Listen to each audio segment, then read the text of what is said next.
ठिकाणी BL लोखंडे मार्ग या ठिकाणी मातोश्री उत्कर्ष संघ यांच्या माध्यमातून एक मोठं काम या ठिकाणी होत आहे आणि ते काम असं आहे की symbol of knowledge doctor BR Ambedkar UPSC MPSC study रूमचं या ठिकाणी उद्घाटन झालेलं आहे आणि त्या उद्घाटनाच्या ठिकाणी आपण सगळे आलेलो आहोत आणि आपण आता पाहूयात हा स्टडी रूम कसा आहे।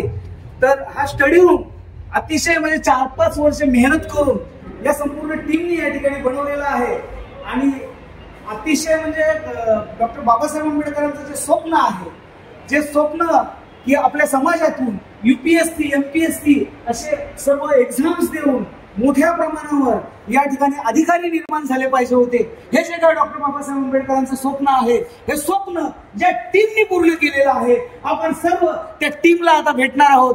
त्या टीमचा जो आदर्श आहे तो आदर्श सर्व संस्थेने घेतला पाहिजे। तर ती जी संस्था आहे त्या संस्थेचे सर्व संस्थापक या ठिकाणी उपस्थित आहेत। तर मी त्या संस्थेचे सर्व संस्थापक पदाधिकारी या ठिकाणी उपस्थित आहेत, त्यांना मी विचारतो की आपण हे सर्व स्वप्न कसं काय पूर्ण केलं आणि यासाठी आपण कोणत्या पद्धतीने कशी मेहनत घेतली हे जर का सांगितलं तर मुंबईभरातून जेवढे काही अभ्यासू लोक आहेत ते या संपूर्ण स्टडी रूमचा फायदा घेतील, हा या मागचा उद्देश आहे। तर समाज कट्टा YouTube चॅनल मध्ये आपण संपूर्ण या टीमचं स्वागत करतोय। तर आदरणीय माने सर, मी आपण सविनय जय भीम करतो, आपल्या संपूर्ण टीमला जय भीम करतो की आपण खूप चांगल्या पद्धतीने हा उपक्रम राबवलेला आहे। तर मी आपल्याला विनंती करतो या उपक्रमाविषयी आपण चांगल्या पद्धतीने जर का माहिती दिली तर मुंबईतल्या सर्व विद्यार्थ्यांपर्यंत समाज कट्टा YouTube चॅनलच्या माध्यमातून आम्ही ही माहिती पोहोचवण्याचा प्रयत्न करू। तर आता पुढील क्षणाला आपल्या समोर बोलणार आहेत आदरणीय किसन माने सर। आम्ही हा अभ्यासिकी म्हणजे knowledge of symbol of knowledge doctor BR Ambedkar study centre या नावाने अभ्यासिका सुरू झालेला होता। त्यामध्ये मुद्देच हा की बहुजन समाजातील मुलांना ते सक्षम असले तरी सुद्धा, बौद्धिक सक्षम असले तरी सुद्धा त्यांची आर्थिक परिस्थिती कमकुवत असल्यामुळं त्यांना UPSC MPSCतून बाहेर पडता येत नाही आणि त्यांना अभ्यासाला जागा मिळत नाही, त्यांना ग्रंथ उपलब्ध होत नाहीत, त्यांना योग्य ट्रेनिंग मिळत नाही। हे मिळत नसल्यामुळं आपली मुलं, आपले विद्यार्थी मागे पडतात, हे आमच्या लक्षात आलं। म्हणून आपण एक छोटासा एक खारीचा वाटा म्हणून आम्ही हे उपक्रम सुरू करायचा प्रयत्न केलेला आहे आणि ह्या उपक्रमाला आम्ही सर्व संस्थेचे आमच्या आपल्या रमावरच्या संघाच्या सर्वच कार्यकर्त्यांनी आपाप मेहनत घेतलेली आहे। आमची इच्छा एवढीच आहे, आमची एक अपेक्षा एवढीच आहे की जे मुलं इथे शिकतील आणि क्लासरूम अपेक्षा बनतील त्यांनी सुद्धा आपल्या समाजातील इतर मुलांना मदत करावी, बाकी अपेक्षा काही नाही। आणि या अभ्यासिकेमुळे मुलांचा फायदा होऊ शकेल ही एवढा आम्हाला मदत आमची अपेक्षा आहे।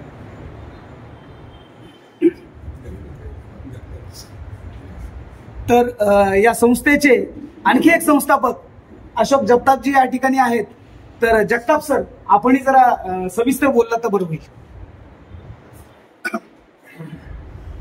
आपल्याला बाबासाहेबांनी जी शिकवण दिलेली आहे, शिका, संघटित व्हा आणि संघर्ष करा, हा उपदेश घेऊन आम्ही चळवळीच्या माध्यमातून हे संघटन उभं राहिलं। मातोश्री हे काम करत असताना, अनेक माध्यमातून हे काम करत असताना अशा उणीव भासत्या की आमची मुलं पुढं का शिकत नाहीत, त्यांना अभ्यासिकेची पूर्तता होत नाही, पुस्तकं मिळत नाहीत।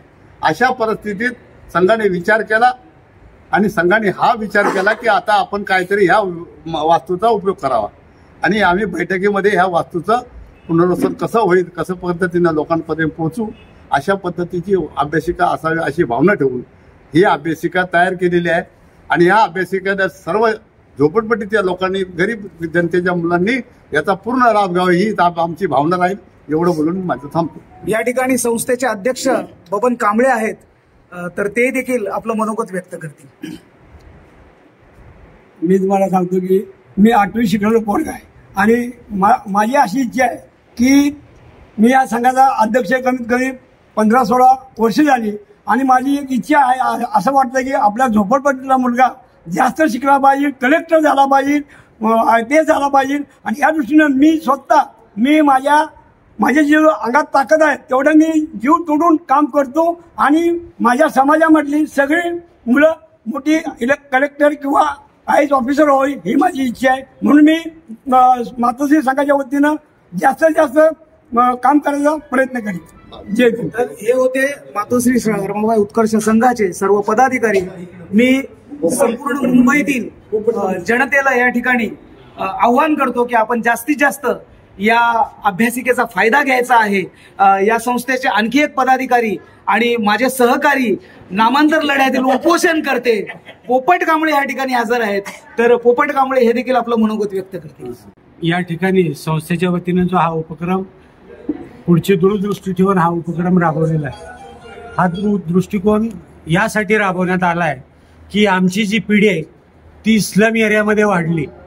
आम्हाला IPS IAS होता आलं नाही, परंतु IAS IPSचा बाप या पुढच्या पिढीला होता यावं हा मातोश्री रमाबाई उत्कर्ष संघाचा हा दृष्टिकोन आहे.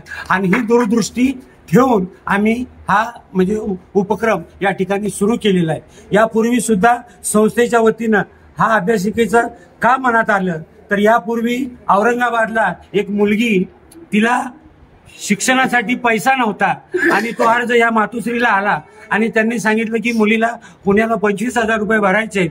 आणि त्यावेळेला मीच आमच्या संस्थेच्या पदाधिकाऱ्यांजवळ तो अर्ज घेऊन आलो आणि सांगितलं की ही मुलगी होतकरू आहे आणि ही प्रीमियम पास झालेली आहे आणि हिला मेन परीक्षा पास व्हायचा आहे, तर हिला आर्थिक मदत आपण दिली तर निश्चितच ही प्रगतीपथावर आणि पुढची परीक्षा पास होईल.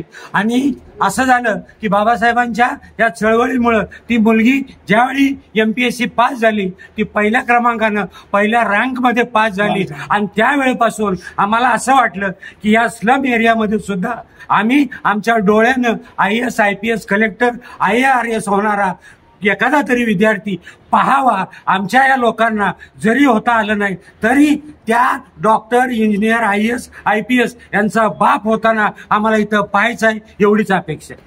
तर हे होते या संस्थेचे सर्व पदाधिकारी. डॉक्टर बाबासाहेब आंबेडकर म्हणाले होते की इंग्रजी शिक्षण हे वाघिणीचं दूध आहे आणि जो पिल तो गुरगुरल्याशिवाय राहणार नाही. आणि मला पूर्ण खात्री आहे की या ठिकाणी या संपूर्ण टीमने जी वास्तू बांधलेली आहे त्या वास्तूचा फायदा घेऊन इथे सुद्धा इंग्रजी शिक्षण हे वाघिणीचं दूध पिऊन या ठिकाणी गुरगुरणारे आमचे पॅन्थर तयार झाल्याशिवाय राहणार नाहीत एवढंच या ठिकाणी सांगतो. आणि समाजकट्टा YouTube चॅनलच्या वतीने आपण सर्वांचं स्वागत करतो. मी राजेंद्र शेंडे, समाजकट्टा चॅनल तर्फे. जय भीम.